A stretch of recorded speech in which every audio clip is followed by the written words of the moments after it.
هسه شنو اتشمت لو عيب؟ لو نمشي على هاي القاعده، اذا شفت صديقك البرشلوني بهاي الحاله عوفه، لا تحاكي ولا حكايه، لا تكلمه ابد. ما اعرف شو اقول. اول شيء هارد لك لبرشلونه، الف مبروك لانتر ميلان، مباراه عظيمه عظيمه عظيمه عظيمه بكل تفاصيلها. مباراه هذا اللقاء ذهاب واياب هو اجمل لقاء اشوفه بحياتي. مو مباراه واحده، لا، لقاء. ماكو هيك لقاء متكامل. 90 دقيقه ب 120 دقيقه حرب، عباره عن حرب.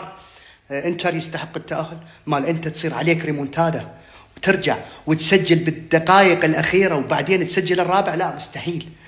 برشلونه دفاع تعبان، استقبل 7 أهداف بمباراتين، 10 أهداف ب3 مباريات بدوري الأبطال. مو بهذا الدفاع أنت تريد تاخذ دوري الأبطال، لا، صعب صعب. هسه البرشلوني يسأل ليش أنا جاي أسوي المستحيل وما جاي أوصل نهائي دوري أبطال وما جاي أتوج بالبطولة؟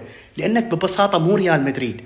ريال مدريد يسوي النص اللي أنت تسويه ويتأهل. ليش؟ لأن عنده شخصية ريال مدريد بالأبطال. فأكبر غلط ممكن الجمهور البرشلوني يسوي إنه يقارن نفسه بريال مدريد. لا، بعد يراد لكم فت 5 سنوات 6 تنبني هاي الشخصية شوية شوية. دفاع تعبان، وبس تحكي أجيب لك دومفريز.